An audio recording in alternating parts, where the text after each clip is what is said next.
എല്ലാവർക്കും നമസ്കാരം. നമ്മൾ ശ്രീബുദ്ധനെക്കുറിച്ച് കുറച്ച് എപ്പിസോഡുകളിൽ പറഞ്ഞു അല്ലേ. അതുകൊണ്ട് തന്നെ ജാതക കഥകളെക്കുറിച്ചിട്ടും കൂടെ പ്രതിപാദിക്കാമെന്ന് വിചാരിക്കുക. ജാതക കഥകൾ അറിയാമല്ലോ, ശ്രീബുദ്ധൻ പറഞ്ഞു തന്ന കഥകളാണ്. അതിനെ സാധാരണ ജാതക കഥകളായിട്ടാണ് പറയുന്നത്. അതിനോടനുബന്ധിച്ച് ഒരു കഥ പറയുകയാണെങ്കിൽ, സിദ്ധാർത്ഥ രാജകുമാരന് 7 വയസ്സുള്ളപ്പോൾ നടന്ന ഒരു കഥ. ശുദ്ധോദനൻ രാജാവ് നാട് ഭരിച്ചിരുന്ന കാലം മഴക്കാലത്തിന് മുൻപ് കൃഷിക്ക് തുടക്കം കുറിക്കുന്ന ഒരു ചടങ്ങ് അവിടെ ഉണ്ടായിരുന്നു. രാജാവ് തൻ്റെ സ്വർണ്ണ കലപ്പ കൊണ്ട് പ്രതീകാത്മകമായി നിലമുഴുത് സമാരംഭിക്കുക. നേരെ പറഞ്ഞാൽ ഒരു ഉത്സവം തന്നെയായിരുന്നു അത്. സിദ്ധാർത്ഥ രാജകുമാരന് 7 വയസ്സ് ഉള്ള സമയത്ത് നടന്ന ഉത്സവത്തിൽ പങ്കെടുക്കാൻ ആയമാരോടൊപ്പം ഒരു ചാമ്പ മരത്തിന് കീഴെ കുട്ടി വന്നിരുന്നു. ഉത്സവ ലഹരിയിൽ മുഴുകി ആയമാർ ഓരോരുത്തരായി കുമാരൻ്റെ അടുക്കൽ നിന്നും മാറി. അവസാനം മരത്തിന് കീഴെ അവൻ മാത്രമായി. മുന്നിൽ നടക്കുന്ന മേളങ്ങളിലൊന്നും അവന് ഒട്ടും താല്പര്യമില്ലാതെ മുഷിഞ്ഞപ്പോൾ കണ്ണടച്ച് സ്വന്തം ശ്വാസത്തിൽ തന്നെ ശ്രദ്ധിച്ച് സുഖമായി നിവർന്നിരുന്നു. ക്രമേണ അവൻ ധ്യാനത്തിലാണ്ടു.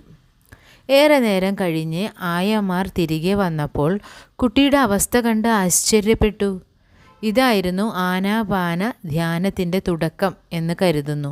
പിന്നീട് സിദ്ധാർത്ഥൻ ശ്രീബുദ്ധനാകുന്ന 35 വയസ്സിൽ ഗയയിലെ ബോധി മരച്ചുവട്ടിൽ ബോധോദയം ലഭിച്ച ധ്യാനം തുടങ്ങിയത് ആനാപാന ധ്യാനത്തിലായിരുന്നു.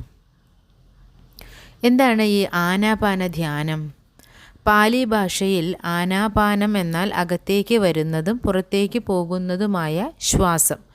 ഈ രീതിയിൽ കണ്ണടച്ച് സ്വന്തം ശ്വാസോച്ഛ്വാസത്തിൽ മാത്രം ശ്രദ്ധിക്കുമ്പോൾ മനസ്സിൻ്റെ മറ്റുള്ള ചിന്തകളിലേക്കുള്ള ഓട്ടം കുറയുന്നു.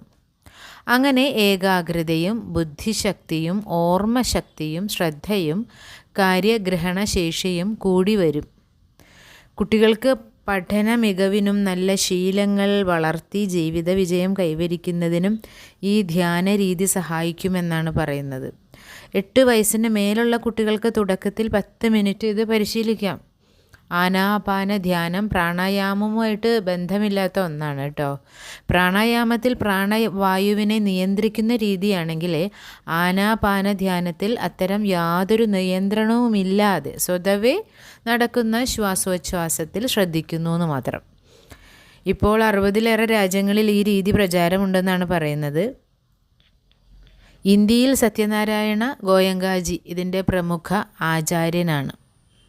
പിന്നെ ബുദ്ധനെ സംബന്ധിച്ചുള്ളൊരു കഥ പറയുകയാണെങ്കിൽ, ഞാനൊരു കഥ തിരഞ്ഞെടുത്തിട്ടുണ്ട്. അത് പറയാൻ കാരണം എന്താണെന്ന് വെച്ചാൽ, ഇപ്പം ഞാൻ നോക്കുമ്പോൾ ഒരുപാട് കുട്ടികൾ ചീത്ത ഭാഷണം നടത്തുന്നത് എൻ്റെ ശ്രദ്ധയിൽ പെട്ടിട്ടുണ്ട്. അതായത് ചീത്ത വാക്കുകൾ പറയുക. അപ്പോൾ എന്തോ ഒരു സമാധാനം ലഭിക്കുന്ന കുറച്ച് കുട്ടികളെ ശ്രദ്ധയിൽ പെട്ടു. അതുകൊണ്ട് ഈ ശ്രീബുദ്ധൻ്റെ ഒരു കാര്യം പറയാമെന്ന് വിചാരിച്ചു. ഒരിക്കൽ ശ്രീബുദ്ധൻ ഭിക്ഷ തേടി ഒരു വീട്ടുമുറ്റത്തെത്തി. എന്നാൽ ആ വീട്ടുകാരൻ കുറ്റപ്പെടുത്തി സംസാരിക്കാൻ തുടങ്ങി. തുടർന്ന് ശ്രീബുദ്ധൻ അയാളോട് പറഞ്ഞു, ഒരു ഗൃഹനാഥൻ ഭിക്ഷുവിന് ഭക്ഷണം നൽകിയിട്ട് അയാൾ അത് വേണ്ടെന്ന് പറഞ്ഞാൽ ആ ഭക്ഷണം ആരുടേതാണ്? അപ്പോൾ വീട്ടുകാരൻ പറഞ്ഞു, ആ വീട്ടുകാരൻ്റേത് തന്നെ. ശ്രീബുദ്ധൻ തുടർന്നു, താങ്കൾ പറഞ്ഞ ദുഷിച്ച വചനങ്ങൾ ഞാൻ സ്വീകരിക്കുന്നില്ല. അപ്പോൾ ആ വാക്കുകൾ താങ്കൾക്ക് സ്വന്തം. അതായത് അതിലെ ഒരു ചിന്താവിഷയം എന്താണെന്ന് വെച്ചാൽ, കോപം സ്വയം നശിപ്പിക്കും. ദുർവചനങ്ങൾ പറഞ്ഞാലോ അത് പറയുന്നവരും സ്വയം മലിനമാകും. അതുകൊണ്ട് കഴിവതും ദുർവചനങ്ങൾ ഒഴിവാക്കുക. കോപം വരുന്നതും ഒക്കെ സാധാരണമാണ്, നമുക്ക് ശ്രമിച്ചാൽ അത് നിയന്ത്രിക്കാം. പക്ഷേ ഈ ദുർവചനങ്ങൾ പറയുന്നത് ശീലിച്ചു കഴിഞ്ഞാൽ അതെന്നും നമ്മുടെ കൂടെ ഉണ്ടാവും. പക്ഷേ അത് സ്വയം മലിനമാക്കാൻ വേണ്ടിയേ ഉപകരിക്കൂ എന്നാണ് എനിക്ക് തോന്നുന്നത്. ഇനി ജാതക കഥകളെക്കുറിച്ച് പറയുകയാണെങ്കിൽ, ജാതക കഥകളുടെ പിറവി BC 3-ാം നൂറ്റാണ്ടിനും AD 5-ാം നൂറ്റാണ്ടിനും ഇടയിലാണെന്നാണ് കരുതപ്പെടുന്നത്. പാലി ഭാഷയിലായിരുന്നു അധികവും രചിക്കപ്പെട്ടത്. ജാതക കഥകൾ എന്ന പേര് കിട്ടിയത് ശ്രീബുദ്ധൻ്റെ പൂർവ്വജന്മ കഥകൾ എന്ന അർത്ഥത്തിലാണ്. ജാതകം എന്ന വാക്കിന് ജന്മം എന്നർത്ഥം, അല്ലാതെ ഇതിന് ജ്യോതിഷമായിട്ട് ബന്ധമൊന്നുമില്ല കേട്ടോ. എന്നാൽ പഞ്ചതന്ത്രം, കഥാസരിത് സാഗരം, മഹാഭാരത, രാമായണം, ജൈന സാഹിത്യം, നാടോടി കഥകൾ, ഈസോപ്പ് കഥകൾ, അങ്ങനെ കുറച്ച് കഥകളുണ്ടല്ലോ, അവയുമായിട്ട് ജാതക കഥകൾക്ക് ബന്ധമുണ്ട് താനും. അപ്പോൾ ശ്രീബുദ്ധൻ്റെ മുജ്ജന്മ കഥകളിലൂടെ ധർമ്മതത്വങ്ങളുടെ സാമാന്യവൽക്കരണം ഈ കഥകളിൽ ദർശിക്കാവുന്നതാണ്. ബോധിസത്വൻ എന്ന കഥാപാത്രം ശ്രീബുദ്ധൻ്റെ പൂർവ്വജന്മങ്ങളിലെ നാമം. 546 പൂർവ്വജന്മങ്ങൾ ബുദ്ധൻ പിന്നിട്ട് വന്നു ആണ് വിശ്വസിക്കപ്പെടുന്നത് കേട്ടോ. കർമ്മഫലം അടിസ്ഥാനമാക്കി മനുഷ്യനായാലും മൃഗങ്ങളായാലും ഓരോ ജന്മ കഥകളിലും ബോധിസത്വൻ അവതരിക്കുന്നുണ്ട്. അതിനുശേഷമാണ് കപിലവസ്തുവിൽ സിദ്ധാർത്ഥ രാജകുമാരനായിട്ട് ജനിക്കുന്നതും ശ്രീബുദ്ധനാകുന്നതും. അപ്പോൾ ഇങ്ങനെ ശ്രീബുദ്ധൻ തൻ്റെ ശിഷ്യർക്ക് പറഞ്ഞു കൊടുത്ത സാരോപദേശ കഥകളുടെ സമാഹാരമാണ് ജാതക കഥകൾ. ഇന്ത്യയിൽ അനേക കൃതികൾക്ക് പ്രചോദനമായൊരു ശ്രേഷ്ഠ കൃതിയാണ് ഇത്. ഈ ജാതക കഥകളെ അനേകം കൃതികൾക്ക് പ്രചോദനമായിട്ടുണ്ട്. അപ്പോൾ ഒരു കഥ പറയുകയാണെങ്കിൽ കുരങ്ങനും വാനമ്പാടിയും. ഒരു വാനമ്പാടി ഹിമാലയത്തിൻ്റെ താഴ്വരയിൽ ഒരു മരത്തിൽ മനോഹരമായ ഒരു കൂട് കൂട്ടി. മഴയും വെയിലും അധികം ആക്രമിക്കാത്ത നല്ല ചേലൊത്ത ഭംഗിയുള്ള ഒരു കൂട്. മഴക്കാലം വന്നു. അല്പം പോലും ഇടതടവില്ലാതെ മഴ തുടങ്ങി. ആ കിളി തൻ്റെ കൂട്ടിനുള്ളിൽ സുഖമായിട്ട് ഇരിക്കുകയാണ്. അപ്പോൾ ഒരു കുരങ്ങൻ നനഞ്ഞു കുളിച്ച് ആ മരത്തിൻ്റെ ചുവട്ടിലെത്തി. വല്ലാത്ത തണുപ്പ്, അതുമൂലം അവൻ്റെ പല്ലുകൾ കൂട്ടിയിടിക്കുന്നുണ്ടായിരുന്നു. കുരങ്ങൻ്റെ അവസ്ഥ കണ്ട് വാനമ്പാടി ഉപദേശം ആരംഭിച്ചു. ഹേ കുരങ്ങച്ച, നിൻ്റെ കയ്യും കാലും തലയും ഒക്കെ മനുഷ്യരുടെ പോലെ തന്നെ, എന്നിട്ടും അവർ ചെയ്യുന്നത് പോലെ നീ എന്താണ് താമസിക്കാനുള്ള വീട് കണ്ടുപിടിക്കാത്തത്? ഇത് കേട്ട കുരങ്ങൻ ദയനീയമായിട്ട് മറുപടി പറഞ്ഞു, ഞാൻ എന്ത് പറയാനാണ്, എൻ്റെ കയ്യും കാലും മുഖവും മാത്രമേ മനുഷ്യരുടെ പോലെയുള്ളൂ. മനുഷ്യർക്ക് ദൈവം കൊടുത്ത ഒരു വരം മാത്രം എനിക്ക് കിട്ടിയില്ല. അതിൻ്റെ പേരാണ് ബുദ്ധി. ആ കുറവ് കൊണ്ടാണ് നീ പറഞ്ഞ കുഴപ്പങ്ങളെല്ലാം ഉണ്ടായത്. വാനമ്പാടിക്ക് തൃപ്തി വന്നില്ല. ആ കിളി പിന്നെയും കുരങ്ങനെ കുറ്റം പറയാൻ തുടങ്ങി. അതൊന്നുമല്ല യഥാർത്ഥ സംഗതി. നീ ചപലനാണ്. തോന്നിയ പോലെ അവിടെ ഇവിടെയൊക്കെ ചാടി നടക്കും. ഒരു വീടുണ്ടാക്കണമെങ്കിൽ നന്നായി അധ്വാനിച്ചാൽ മാത്രമേ പറ്റുകയുള്ളൂ. മനസ്സുറപ്പില്ലാത്ത നിന്നെപ്പോലെയുള്ളവർക്ക് അത് നടക്കില്ല. അത്ര തന്നെ. അനുഭവിച്ചോ, ഈ മഴയും തണുപ്പും എല്ലാം അനുഭവിച്ചോ. വാനമ്പാടിയുടെ ഉപദേശവും കുറ്റപ്പെടുത്തലും കുരങ്ങന് ഇഷ്ടപ്പെട്ടില്ല. അവ മരത്തിൻ്റെ മുകളിലേക്ക് പറക്കുന്ന വേഗത്തിൽ കയറി. എങ്കിലും കിളിയെ പിടിക്കാൻ പറ്റിയില്ല. അതിനെ കയ്യിൽ കിട്ടാത്ത ദേഷ്യത്തിൽ ആ കൂടങ്ങ് തല്ലി തകർത്തു. അങ്ങനെ അവൻ്റെ അരിശം തീർത്തു. ഇതാണ് കഥ. അപ്പോൾ ഇതിനൊരു ഗുണപാഠമുണ്ട്. എന്താ ഇത്? ആവശ്യമില്ലാത്തിടത്ത് ഉപദേശിക്കാൻ ശ്രമിച്ചാൽ ഇതായിരിക്കും അനുഭവം എന്ന്. ശരിയല്ലേ? നമ്മൾ ഉപദേശം ആവശ്യമുള്ള സ്ഥലം ആവശ്യമില്ലാത്ത സ്ഥലമൊക്കെ ഉണ്ടല്ലേ, അത് മനസ്സിലാക്കി പെരുമാറിയാൽ നമുക്ക് കൊള്ളാം. ഇനി വേറൊരു കഥ പറയുകയാണെങ്കിൽ ബുദ്ധനും ധനികനായ കൃഷിക്കാരനും. ഒരിക്കൽ ശ്രീബുദ്ധൻ ഭിക്ഷയ്ക്ക് വേണ്ടിയിട്ട് ഒരു ധനികനായ കൃഷിക്കാരൻ്റെ അടുത്തെത്തി. അയാൾ തൻ്റെ വയലിൽ നിന്ന് കൊണ്ടുവന്ന ധാന്യം അളന്ന് അറയിലേക്ക് ഇടുന്ന സമയമായിരുന്നു. ബുദ്ധൻ തൻ്റെ ഭിക്ഷാപാത്രം അയാളുടെ നേരെ നീട്ടി. എന്നാൽ കൃഷിക്കാരൻ കോപാകുലനായി പറഞ്ഞു, ഞാനാണ് എൻ്റെ വയൽ ഉഴുത് വിത്ത് വിതച്ച് വളമിട്ട് വിളവെടുത്തത്.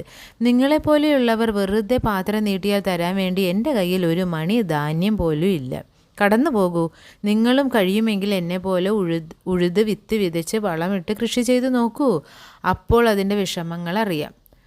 ബുദ്ധൻ ശാന്തനായി പറഞ്ഞു, മഹാത്മൻ, ഞാനും ഒരു വിധത്തിൽ ഒരു കർഷകൻ തന്നെയാണ്. ഞാനും ഉഴുന്നുണ്ട്, വിതയ്ക്കുന്നുണ്ട്. അതിന് ശേഷമാണ് ഞാനും ഭക്ഷിക്കുന്നത്. കൃഷിക്കാരൻ, നിങ്ങൾ ഉഴുതു മറിക്കുന്നോ, വിത്ത് വിതയ്ക്കുന്നോ? അതിൻ്റെ ലക്ഷണമൊന്നും ഞാൻ കാണുന്നില്ലല്ലോ. ബുദ്ധൻ, ക്ഷമിക്കണം, ഞാൻ വിശ്വാസമാണ് വിതയ്ക്കുന്നത്. നല്ല കാര്യങ്ങളാണ് എൻ്റെ കൃഷിക്ക് മഴയായും വളമായും പരിണമിക്കുന്നത്. ബുദ്ധിയും സത്കർമ്മങ്ങളുമാണ് കലപ്പയുടെ ഭാഗങ്ങൾ. എൻ്റെ മനസ്സാണ് എന്നെക്കൊണ്ട് ഇതൊക്കെ ചെയ്യിക്കുന്നത്. നിയമമാണ് ഞാൻ പരിരക്ഷിക്കുന്നത്. ആത്മാർത്ഥതയാണ് എൻ്റെ മുഖമുദ്ര. അധ്വാനശീലമാണ് എൻ്റെ പ്രിയപുത്രി. അങ്ങനെയാണ് ഞാൻ ജനങ്ങളുടെ തെറ്റിദ്ധാരണകൾ എന്ന കളകളുണ്ടല്ലോ അത് പിഴുത് എറിയുന്നത്. മനുഷ്യരുടെ നിർവ്വാണമാണ് എൻ്റെ ഫലം. തൽഫലമായി അവരുടെ എല്ലാ സങ്കടങ്ങളും ഞാൻ ഇല്ലാതാക്കുന്നു. ഇതാണ് ബുദ്ധൻ ആ കർഷകന് നൽകിയ മറുപടി. അങ്ങനെ ഒരുപാട് കഥകളുണ്ട്. എത്രത്തോളം എനിക്ക് ഉൾക്കൊള്ളിക്കാൻ പറ്റുമെന്നറിയില്ല. ഒരു കഥയുണ്ട്, ഉപദേശമോ ഭക്ഷണമോ. ഒരിക്കൽ ബുദ്ധൻ തൻ്റെ ശിഷ്യരോട് ഒരു യാചകനെ ഉപദേശിക്കാൻ പറഞ്ഞു വിട്ടു. അയാൾ ആത്മാർത്ഥമായിട്ട് ഉപദേശിച്ചു. എങ്കിലും യാചകൻ അതൊന്നും ശ്രദ്ധിക്കുന്നുണ്ടായിരുന്നില്ല. അയാളുടെ മനസ്സ് മറ്റെന്തിനോ വേണ്ടി ഉഴലുകയായിരുന്നു. ശിഷ്യൻ ഗുരുവിനോട് പറഞ്ഞു, ഗുരു, അയാൾ എൻ്റെ ഉപദേശം കേൾക്കുന്നു പോലുമില്ല. ഞാൻ എന്താണ് ചെയ്യേണ്ടത്? ബുദ്ധൻ മറ്റൊരു ശിഷ്യനെ വിളിച്ച് അടുക്കളയിൽ കൊണ്ടുപോയി യാചകന് ഭക്ഷണം വാങ്ങിക്കൊടുക്കാൻ പറഞ്ഞു. ആദ്യത്തെ ശിഷ്യൻ പറഞ്ഞു, ഗുരു, താങ്കൾ എന്താണ് ചെയ്യുന്നത്? അയാളെ ഉപദേശിച്ചില്ലല്ലോ. അപ്പോൾ ബുദ്ധൻ പറയാണ്, അയാൾക്ക് ഇപ്പോൾ വേണ്ടത് ഭക്ഷണമാണ്, ഉപദേശമല്ല. ഞാൻ നാളെ അയാളെ ഉപദേശിച്ചു കൊള്ളാം. അതായത് എന്താണ്? ഭക്ഷണം, വിശപ്പാണല്ലേ ഏത് ഉപദേശത്തെക്കാളും നമുക്ക് വില ഉണ്ടാവുന്നൊരു സാധനം. വയറ് നിറഞ്ഞിരുന്നാലേ ഏത് ഉപദേശവും ഏൽക്കുള്ളൂ. അതല്ലെങ്കിൽ വിശക്കുന്നവന് എന്ത് ഉപദേശമാണ് അല്ലേ? ഇനിയും ഒരുപാട് കഥകളുണ്ട്. പക്ഷേ ഇതെല്ലാം കൂടെ ഒരുമിച്ച് പറയുമ്പോൾ ഈ പറഞ്ഞ പോലെ, ഇപ്പോൾ ഈ കഥയിൽ പറഞ്ഞ പോലെ കേൾക്കാനൊരു മനസ്സും കൂടെ വേണ്ടേ? അതുകൊണ്ട് ഇന്ന് തൽക്കാലം നിർത്തുകയാണ്. എല്ലാവർക്കും ഭഗവാന്റെ അനുഗ്രഹം ഉണ്ടാവട്ടെ.